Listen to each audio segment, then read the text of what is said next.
This episode of NOLA Film Scene is brought to you by the Law Office of Jana McCaffery. Welcome to NOLA Film Scene with TJ Plaideau. I'm TJ. And as always, I'm Plaideau. Thank you, Riverside. And thank you, Jana McCaffery, for sponsoring this show. Thank you, Jana. Thank you, Jana. And thank you, Matt, for joining us for an impromptu live stream. Should we tell the people we're live? We're live. Live. And we are here with John. Wait, wrong notes. Who have we? Oh, it's Matt Carroll. Matt Carroll. Actor, director, writer, producer, all around good guy. Makes movies. And we're here to talk about his new endeavor, wet paint. oh, I thought you were going to talk about the other thing. Yeah, wet paint. Hi, Matt. Hello. We all act and talk for a living. You can tell by the... That's been on purpose, though. It's all you, Matt. Speak. All right. So Wet Paint is a story that we're going to be shooting from the 26th through the 31st in New Orleans, and some other areas, different locations. We are trying to currently raise money. We have a GoFundMe going on, so check that out. I'm sure it's on most of your local film pages because I'm on like 17 different film groups all across the U.S. And so I've been posting all over the place and getting people from like New Jersey and Florida and asking me, hey, is this filming in New Jersey? No, on the thing it says New Orleans. But anyway, so I'm sure you can find access to it if you really looked.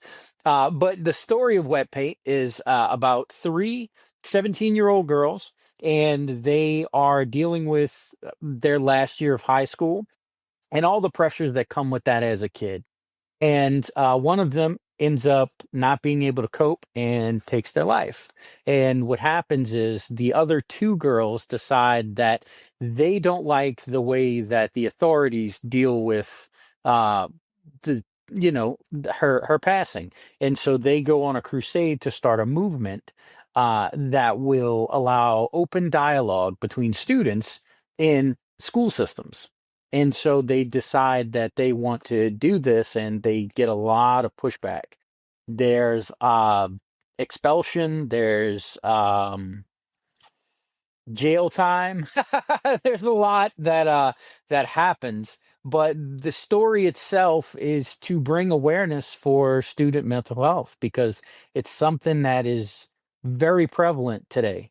I work as a teacher, and there's a lot of young kids that are dealing with so much at such young ages nowadays, which is so crazy to think because when I was 10, 11, and 12, I was trying to go out and play basketball or go drive down the street or stay out until after the street lights came on. You know what I'm saying? Like this wasn't things that were on my mind. Like I didn't grow up in this kind of environment that these kids are growing up in nowadays, that they seem like that they're at the end of their rope at 10, 11, and 12, which is really kind of sad, man.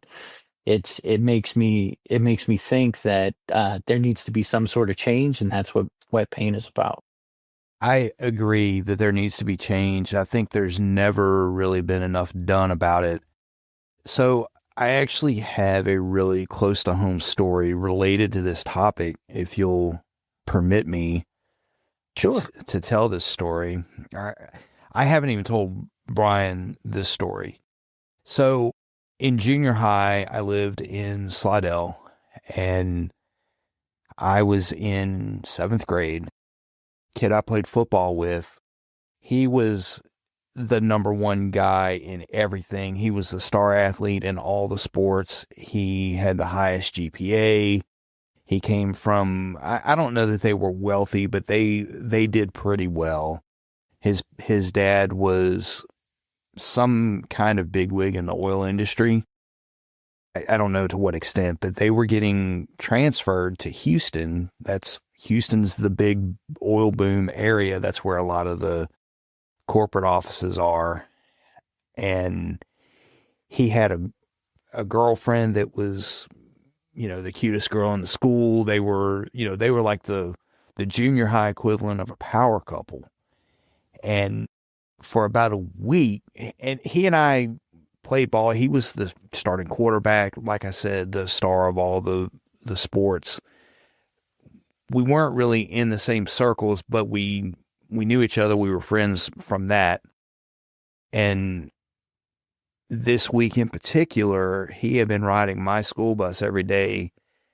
He didn't live in my neighborhood, but was staying with a friend in my neighborhood while his parents were house hunting in Houston. And one morning, I had it was shop. So the way it worked back then, you had to have an elective for one semester and then PE for the other semester. So I wasn't in the band, so I had to pick from either shop, home ec, art, or music, I think. And that particular year, I had shop. A lot of my friends were in shop. The next year, we all did home ec because we wanted to learn how to sew. And that morning, we got held in class. At the end of that hour, and it was first period, the shop teacher was like, all right, we're staying here a little bit longer. We're not changing classes. And he didn't tell us why. And one of my friends' mom she worked in the front office, and she got him a note and said that something happened. And we got a little bit more information. He took his life in class. That morning out on the playground, we had probably 20 minutes every morning before class started, when people were waiting for all the buses to get there, I guess. And he went around to people telling them goodbye. And a couple of people, he made a motion like a gun. And, we're 12 and 13 years old. People weren't really reading into that sort of thing. People assumed he was saying goodbye because they knew he was moving. They knew his parents were house hunting, and people just associated it with that. He brought a gun to school, a small revolver, and when class started, he walked in and sat in his desk and pulled it out and put it up to his head. And the other students were still up milling around, even though the second bell had rung. Had they not been up out of their seats, the girl that sat next to him would have also been struck. So fortunately, she wasn't in her seat. And the sad part about it, it wasn't an immediate thing. He survived in a vegetative state for a couple of days. And so he was older. He was a year older than me. So he was 8th grade. I was 7th grade. And 13 years old. And it was all because, well, our understanding was that his parents did put a lot of pressure on him to perform, but it was too much for him, leaving his girlfriend, all of his friends, everything he'd ever known, moving away. We all thought perfect, he had the perfect life. He had everything. They had money, he had nice stuff. You just never know. I mean, he was always in a good mood. He was funny. He was the popular kid, the likable guy. Everybody liked this guy. And it just goes to show you never know what's going on in someone's head. And that's been 30 something years. And it's still, and when I started reading this script, it really, I told you when I started reading it, it was hitting really close to home. That's why. And the fact that he did it at school, in class, back then, I mean, I'm older than you, I'm closer to Brian's age. Back then, you didn't hear about kids didn't bring guns to school. That didn't happen. If you carried a pocket knife to school, it was to open your snuff can. It wasn't a weapon, and that's something that I've always carried with me. And I remember the follow-up from that. There was no mental health stuff available back then. There wasn't. They brought in counselors, and they had them set up in the cafeteria and the gym, different places where there could be bigger assemblies of people. And if you needed to talk to someone, you could be excused from class and get up and go talk to these people. But I mean, who's doing that? Are you going in there and talking about this affecting you in front of a bunch of people that are staring and maybe judging you for asking for help? There were people that went and talked, and they would have big group sessions that, you know, people would talk and share their feelings or whatever, but there just wasn't a lot of options. And that only lasted for a couple of days. And then it was back to business, like nothing happened. The kids didn't feel like nothing happened. It was different. It was weird. The school was eerie. It was strange being there. And a lot of us, I mean, those of us that knew him remembered, but there was nothing. What do you do? I mean, how do you, from a mental health standpoint, how do you manage that? How do you help a bunch? And at that time, I don't know if it's still the same, but at that junior high, 5th, 6th, 7th, and 8th grade were all at the same physical location. So you had 5th graders through 8th graders at that school that knew what happened. And yeah, you can look it up. His name was Matt Cooper. How do you help kids? Like what's the mechanism to give them that mental health help? And I think this project is going to go a long way to shining a light on that deficiency.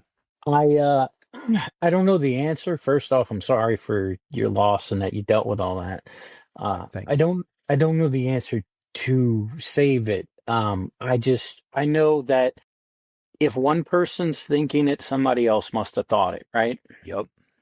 And if it's a classroom full of kids, there needs to be some sort of open dialogue. There has to be some sort of summit that happens every year to discuss student mental health, because there's training we go through as teachers, but it's mandatory from I believe state level, or it could be national level. I'm not 100% sure, but I know it is because of a situation that happened with a young kid. And so we have to go through these trainings to see all these different like signs, right? But that's the extent. Like it doesn't, there's not like, hey, this is the signs. So then what happens is when you see those signs, you tell somebody and then they send them to somebody else. Like, I feel like there's a disconnect there. Like, even if you see the sign and then you send them to a hospital, I feel like there's still a disconnect. Like the kid is not really being understood. There's not really this open conversation that's happening. It's like, oh, you dyed your hair blue and you've been giving your things away, which are two signs, by the way, because if they change their appearance and they start to give their things away, then they're thinking that you know, they're contemplating the thought of taking their own life or self-harm in some way, shape, or form. That's right. And so if you see that, you say, hey, look, this is what I saw. And then you go to the counselor. And if they decide, then they send them to the hospital. And then the hospital helps them. And then they come back to school. Well, then they come back to school the same person. They come back to school. They may have been improved. But then when they come back to this environment, are they back in that same mindset? And is there a stigma attached now to see them leave? You know, what do you do with that? Exactly. Now they're the weird kid, the kid that has the mental whatever instability, and like now they're looked at, like you said, with a stigma, and they don't want to talk to anybody, and they start isolating themselves even further. Makes it worse. That's absolutely right. I can tell you one thing from my training in the military, in both branches I was in. Every year we had to go through suicide awareness prevention training, and as an officer at my last command, I got assigned an investigation. Officers did, in the Coast Guard, officers did administrative investigations. You know, if somebody was breaking the rules or doing something that may not necessarily be criminal, before any kind of action could be taken, an investigation had to be done. And I was assigned a guy that was showing up drunk on, drinking on duty, alcohol in his breath. There were a lot of things. He was late to muster all the time. He was for all intents and purposes, what they called in the Coast Guard a shitbag. And when I started talking to him, going through the steps, there was more to it. There was more to it than this guy was just showing up. And the thing that triggered the big investigation, he lived in base housing. There was a domestic violence incident between him and his wife. And when I started talking to him, the bells are going off. All of the warning signs are there. And I stopped. I point blank asked him, I said, are you thinking about killing yourself?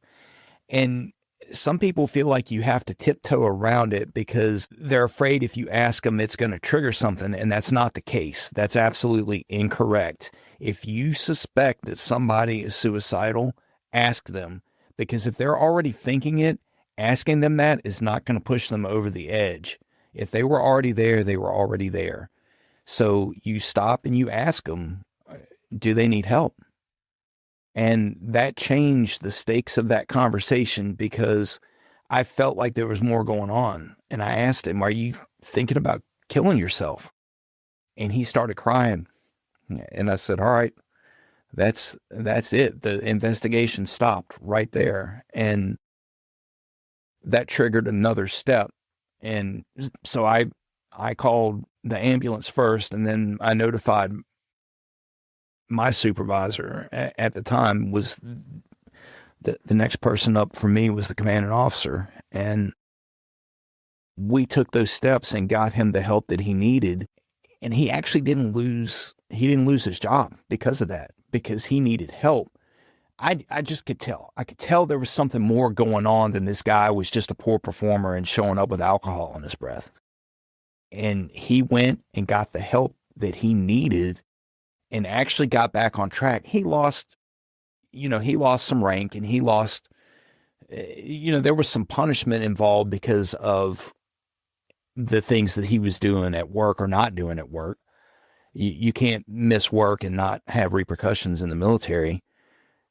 But he got the help he needed and salvaged his career as a result of that. And sometimes it just takes somebody noticing and asking. Just ask them if there's something going on. We'll be right back. Have you been injured?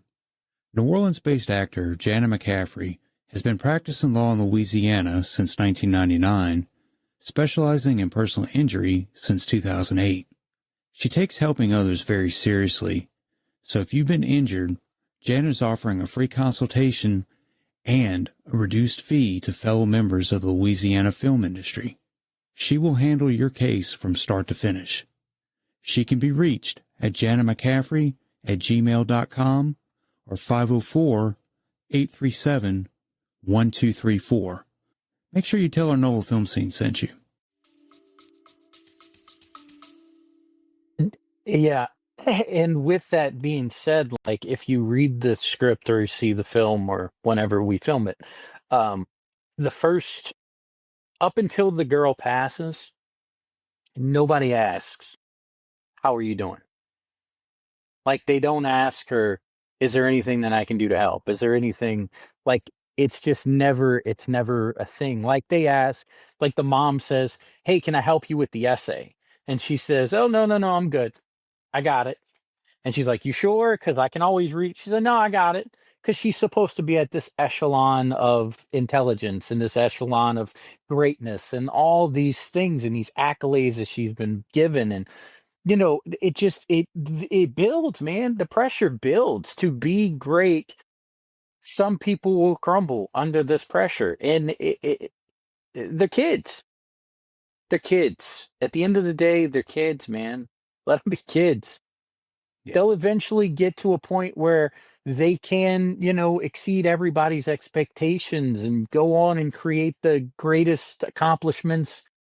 But they're kids. And it's the hardest part to see is that, when somebody has such a big responsibility on their shoulders, be it taking care of their family, be it getting good grades, always making straight A's, doing well on a sports team, excelling in any sort of like mathematical quiz bowl anything, right? There's so much pressure that goes into that people don't understand. Acting, there's a ton of pressure that goes into acting, especially when you're leading a show and you're taking on a show. You have the responsibility to be the person that carries this whole thing, right? That's hard. That's really tough. And most of the time, a good theater director will alleviate that pressure by helping with putting an ensemble together where you feel like you're not really the only person on stage doing it. Yeah. And that's usually where you go from being a, high school level production or community, not to knock community theater, because community theater is great in certain places, but a non-professional to a professional status. You'll see that big difference because of the ensemble that's built around the leads. So it helps the leads and say, hey, you got a little cushion. You got somebody else lifting you up a little bit. Just know that they're there. And that helps a ton. Yeah. And sorry, by the way, for hijacking. We're supposed to be promoting the film, but I felt it was relevant because when you reached out about this one, after the other one, you said this one's different. This one hits hard. I've read a lot of your work. I've been in some of your work, and you were right. This one has a completely different feel. And I feel like it's going to make an impact, man. I feel like it's going to help somebody. And if it even helps one person that's feeling that way and thinking that way, just to know that they're not alone, that they're not the only person thinking like that, I feel like it's going to make a difference. And people need to get involved with this project. We're going to get the information about your Kickstarter or crowdsourcing that you're doing. GoFundMe. Yeah. We're going to get the information on that and get it out there. But man, this project, people need to get involved with this. They really do. This is it's going to shine a light. I think so too. I really feel like it's going to, if just one person realizes that they're not the only one that's feeling like that, it's going to make a difference. So I didn't mean to take over. No. No, you're 100%. What you're saying is true. You didn't hijack. I agree with you. It's just on topic. And as on topic, I don't know if I've mentioned this, but in my youth, I was suicidal. So first of all, growing up with the last name Plaideau, you get teased every day. And even if it's genial, even if it's nice, it's daily. And we didn't have the internet back then. So once I got home, I didn't have to deal with that. But you hear about stories about kids having, well, go kill yourself. Oh, you're terrible. Like they're being attacked online. So in addition to that, and I think I've talked about this, in 10th grade, my mother was having breast cancer surgery. And the nun, one of my teachers, said that I was killing her with my antics. And my antics were I wasn't doing my homework. So that was quite an emotional bomb. And then we dealt with the nun with a meeting. And she tried to, like my mom caught me crying. She had just got home from the hospital. And she's like, tell me what's wrong. And how do I tell my mom that, right? I'm like, no, and I got to do my homework. And she got it out of me. And then my dad got home and they made the meeting. And so we're sitting in the sisters' roundhouse. And if you've ever been in let's just call them institutions like that, they all look the same lighting. And I'm across the couch from her. And my dad, who was 6'3", has his elbows on his knees. He got down on her level. He said, well, what is he doing? Well, when kids are bad. No, I don't know. Tell me. Well, you're a teacher. When you have a kid, you have a bad student. No, usually that means I'm a bad teacher. And I didn't catch any of that. You know what I mean? We took care of her. But like I would see her when I was working at Wendy's after high school and I would start shaking, or she came into a grocery store I was working and just seeing her, So back up to as I was getting up around 13, I had a gun to my head. It was, I didn't pull the trigger, obviously, but, I was at that point of despair where even though with some therapy, it was still in there. It's like a ink in the water. In therapy, you let some of it out, but it's a long process, So my mom caught me, so to speak, and said, you have to promise me you'll never do that. And that's the only thing that kept me alive later, because those thoughts came back. I was always very, I guess you say needy, like needing people to like me. And that would push people away, as we know. So, I wasn't planning on talking about this. It just welled up, so I'm hijacking. Go for it. Yeah, I thank you. We need in this country, because I've had this thought watching shows, and then we didn't know about other kids back then because we didn't have the internet, but I'm sure there were more gun incidents, at least kids bringing guns to school. And then once things like Pearl Jam's Song of Jeremy, I don't want to say popularizing it, but making it known. And then we had all these incidents. We see these times and stresses like I was going through in these kids, I don't even want to say mental breakdown, just the daily. And in our country, we don't talk about it. There's no, like the minute you say therapist still, I think there's that person's a nut. And it's just mental health. It's like going to the doctor when you stubbed your toe. Same thing. Oh, I broke my leg. I go to the doctor. I can't deal with this. I need help. I need someone to teach me how to. Brian, let me interject. I'm sorry. We lost Matt for just a second. Okay. Let me. I can see. I'm back. Somebody called me. Oh. Sorry. Oh, yeah. I'm sorry. I forgot to tell you to put it on do not disturb.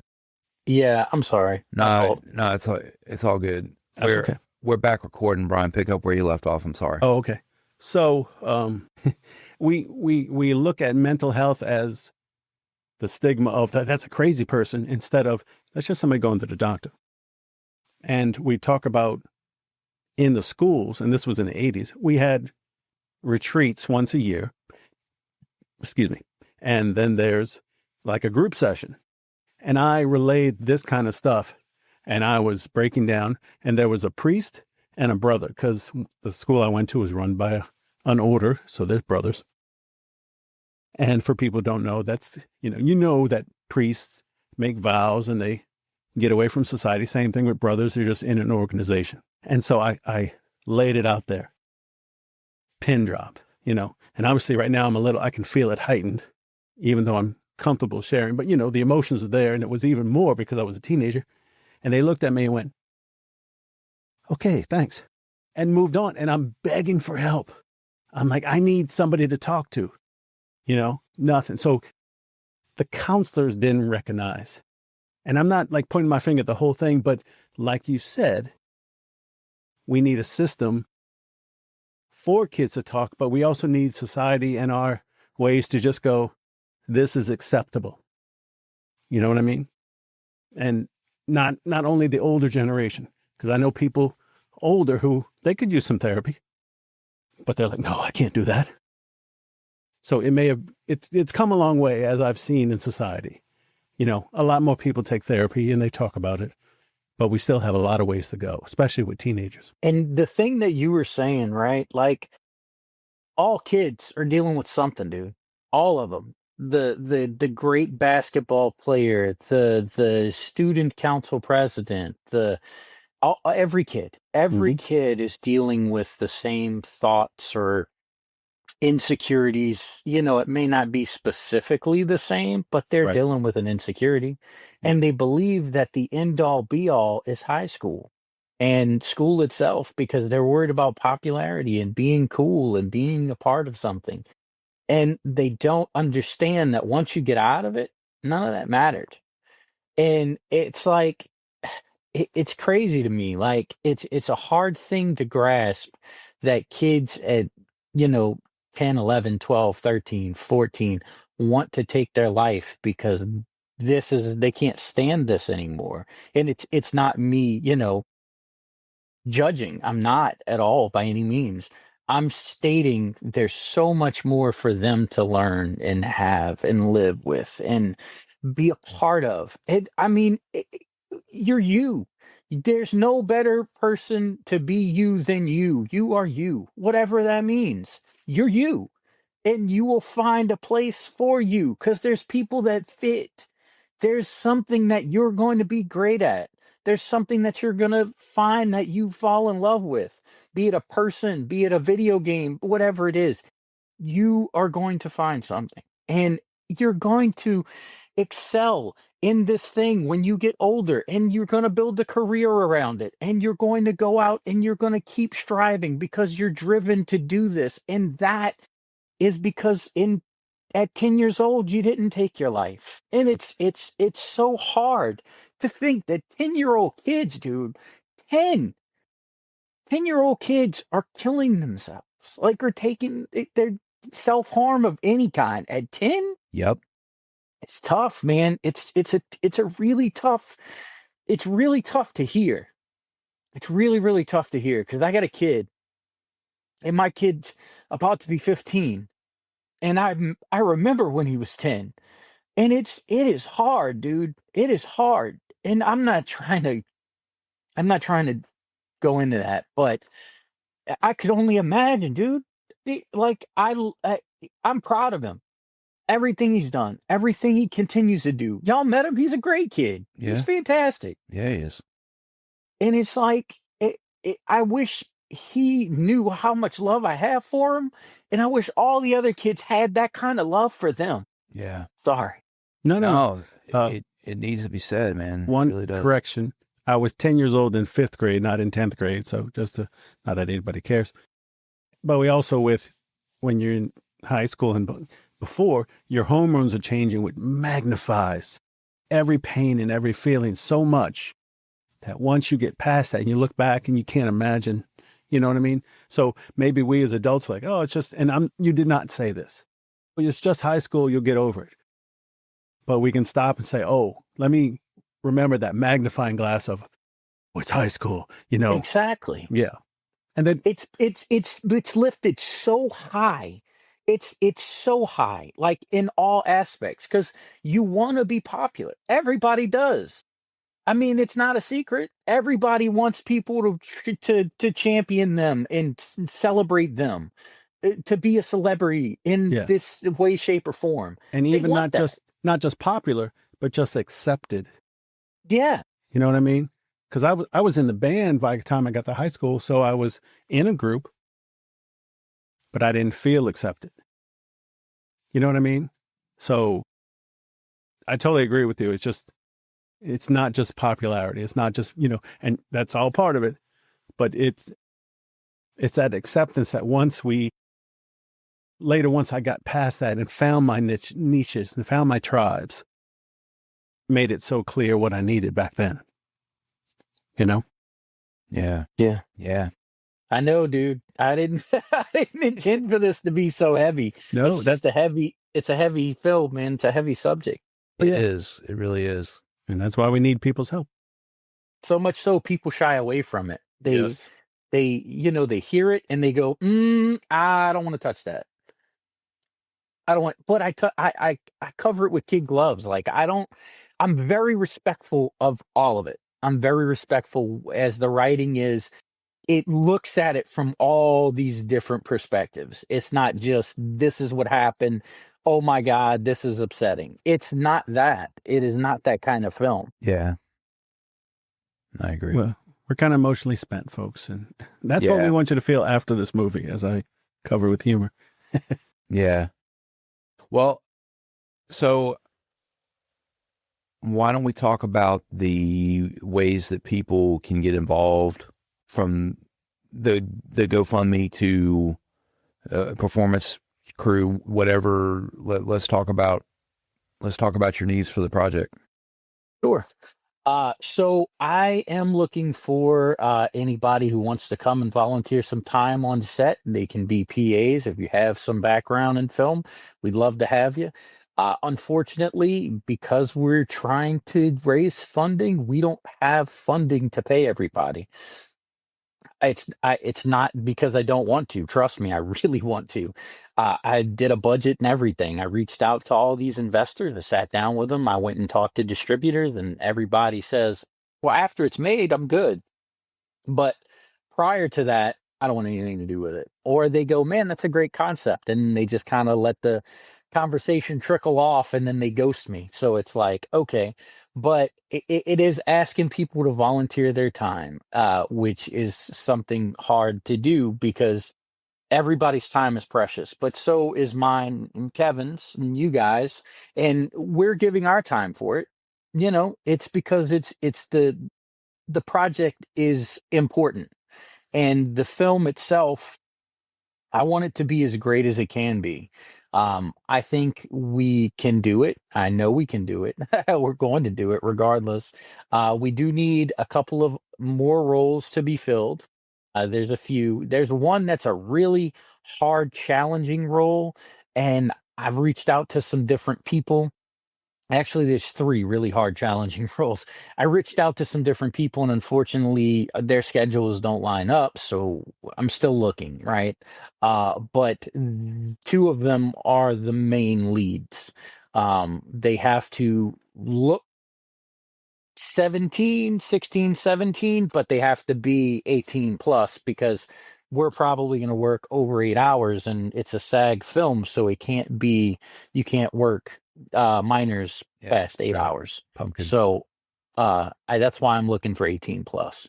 And I found some people, I found some really talented people. I'm really glad with the cast I have so far. I have some really, really talented folks that agreed to do this and to volunteer their time. Also, we're looking for locations. We have some locations in mind. We have a couple of bedrooms that we have already. We have a location by a waterside that we have already. But we're looking for a couple more locations. One of the hardest things to find when you're filming something, especially low budget, is a bank, a police station, a casino. Those are three of the ones that are like, it's really tough.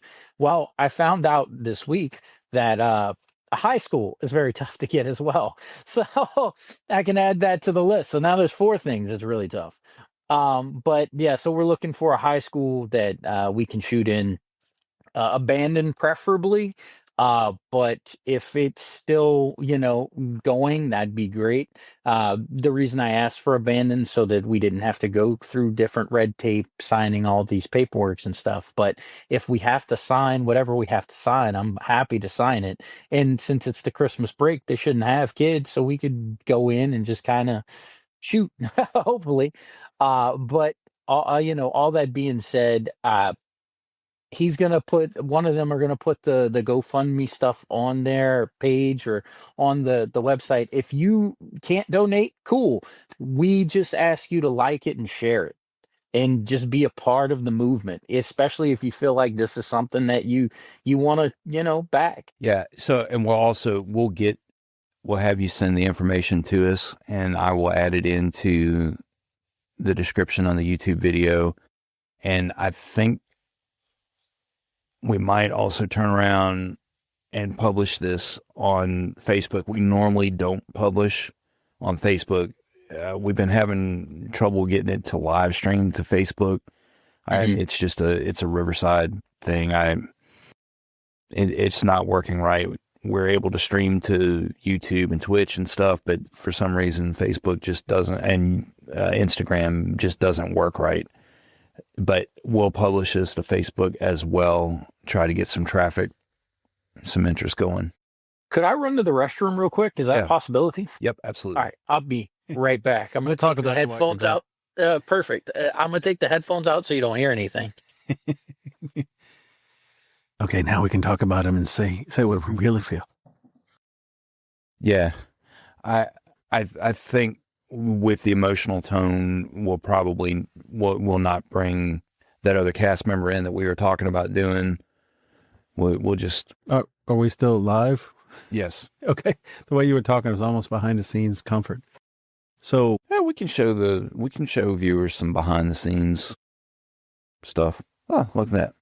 Oh man. So, the first time I met him, he was such oh, hey, Matt, how are you? He goes, oh man, when you came back. Oh man. I almost got it out there. Ladies and gentlemen, we need help. Matt's got us. Hey. Don't tell him that we're planning to take over the project. Oh, he can hear us. Oh, no, he can hear us. While Matt gets that back, I think that this project, I think it's going to be very special. Please help if you can. And like Matt said, if you can't, like, share, and spread the word on social media with us. And even if you just want to put in the comments and, oh, I share your experience like we did. We're not, if you feel like we got too in depth, but, you know, oh, I knew somebody, and you don't have to give details. But I think this is something that has touched us all in different ways, Yeah. you know, and it's hard to say, yeah, we'd like to hear your story, but we would, not being glib about it. But at the same time, it's tough to share, you know, even just typing in the comments. But, you know, let's take the stigma away from that. And, you know, and if you need someone to talk to, you know, to reach out to, there's us, there's hotlines, you know, and we'll put that information in our stuff too. Yeah. And I'm actually going to put the notice in it as well. You know, if you're struggling, and I'm going to put the hotline phone number. My wife actually volunteered for a hotline when she was in college for a little bit. At the end of the film, before the credits roll, I give a list of all the different places they can call. But now listening to you guys talk and knowing that everybody really has a story, have you guys ever seen the way they start Love Actually? Mm-hmm. So it's basically all these different pictures of people or videos of people, you know, that are meeting their loved ones or falling in love and all these other things, right? And I think that's how it opens and closes the show.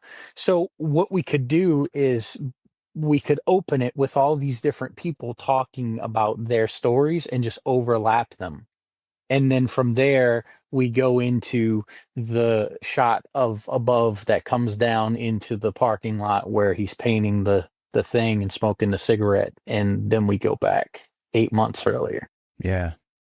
Yeah, that could be cool. That's pretty cool. I just had the idea thanks to you guys' stories. I was like, man, everybody's got a tale to tell. So it's definitely something that I think would be interesting, especially starting like that. And just hearing people's voices overlapping each other, telling different stories, I think would be, you know, because they're significant stories. And, you know, they need to be told, even if it's about someone else. Like TJ, your story was super sad and super, you know, emotional, but it hit you and it's been with you for years. There's got to be other people out there that have experienced something like that.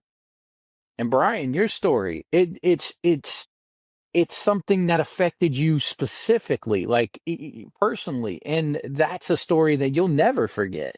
But like, it wasn't TJ's personal experience. It was somebody else's experience, but TJ experienced it as a secondhand situation, which is still lingering with him. So there's got to be stories that people have come into contact with, you know? Yeah. And without a doubt. if they want to record something or whatever, they can post it to this page. And what we'll do is when I go to edit, we'll pull out all the stuff and we'll start the story with everybody's stories over that. Yeah. So it feels like everybody's a part of this because this ain't for me. Right. This film isn't for me. This film is for everybody else. Yeah. This film is for the world, hopefully. What we could also do is once you make your social media pages for it, ask people to share their videos there if they feel comfortable, or even if they just want to type it, maybe they're not comfortable being on camera, which is hard for us to understand.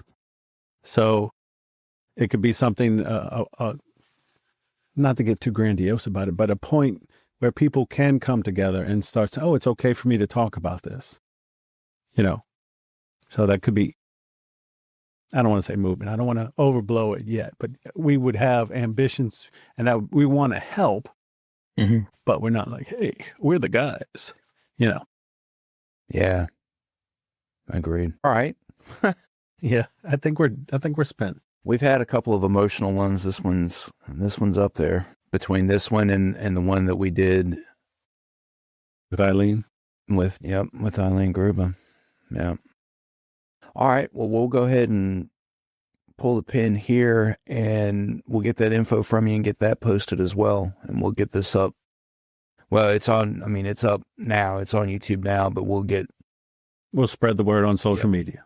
Yep. Without a doubt. Did you want Megan to hop on or what? I was thinking maybe not. Okay. Maybe not this time. We can do a follow-up one. Yeah. We'll get together with actors and stuff. Yeah, I'm kind of raw. I need to go. Understand. I completely get it. I'm tired of talking to you, Matt. It's all good. Thank you for, sharing, man. Yeah. Yeah, of course. Thanks for coming on, Matt, and we'll see you next time, folks. Thanks for letting us be a part of this. Anytime, man. I'm a phone call away. Hit me up. Cool. See you, folks.